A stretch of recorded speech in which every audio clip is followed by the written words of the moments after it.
Hello everyone, today I will be defeating Dark Souls 3 while only leveling Dexterity.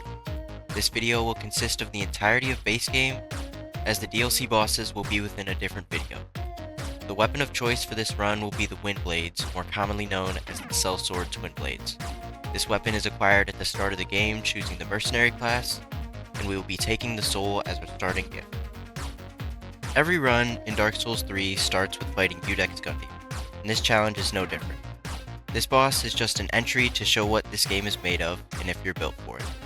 He's a very simple boss, yet helps to teach the basics of the game.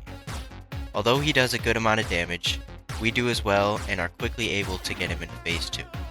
It is very easy to strafe to the right of this boss and get hits off, defeating Gundyr first try. We then proceed to Firelink Shrine, level our dexterity to 19, and do tree skip to get an extra Estus shard to increase our flasks usage.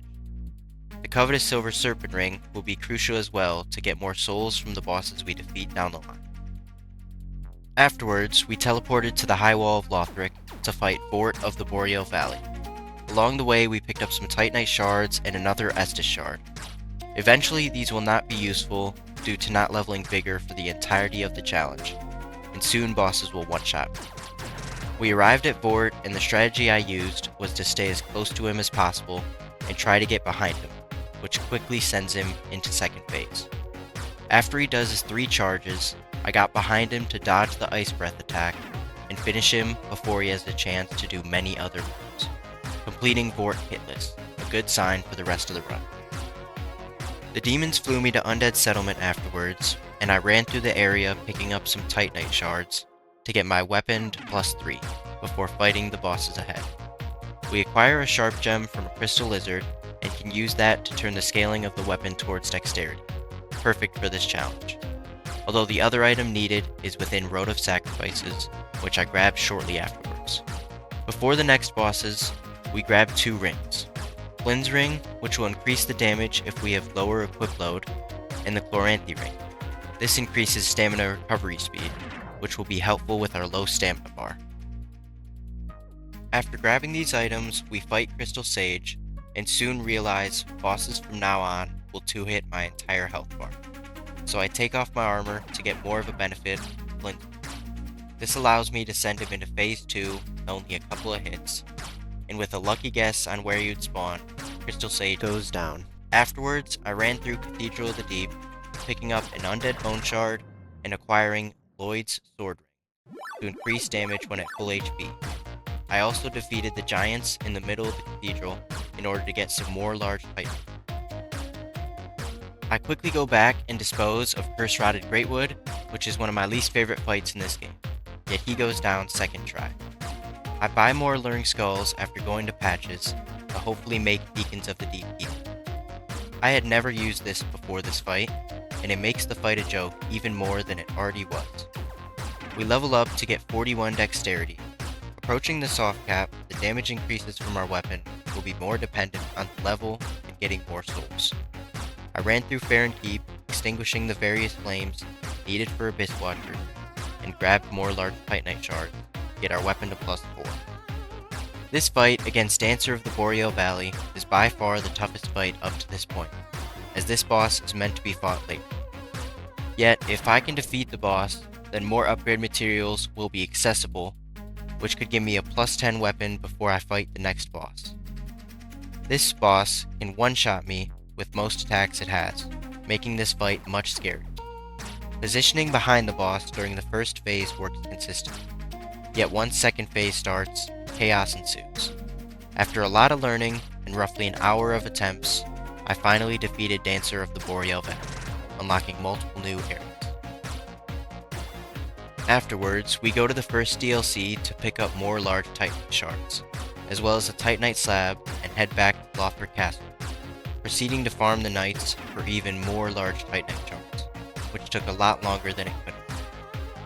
I only needed 4 Titanite chunks at this point until my weapon is maxed, so I pick up the remaining in Consumed Kingsguard. With my +10 Windblades, I run to the Abyss Watcher, and after an early backstab and 6 total hits, they fall. I quickly run through the catacombs and take out Wolm. one of the most boring fights in the game, and is done after 45 seconds, which opens Irithyll of the Boreal Valley. Getting closer to late game, I soon realized the slumbering Dragon Crest ring would be beneficial, so I went back and did the necessary things to receive the item from Orbeck.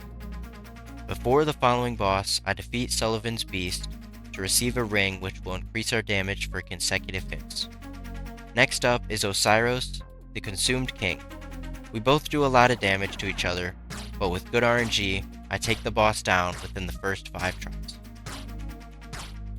Now in boss rush mode, with not many items needed to complete the build, I run through Untended Graves to fight Champion Gunner.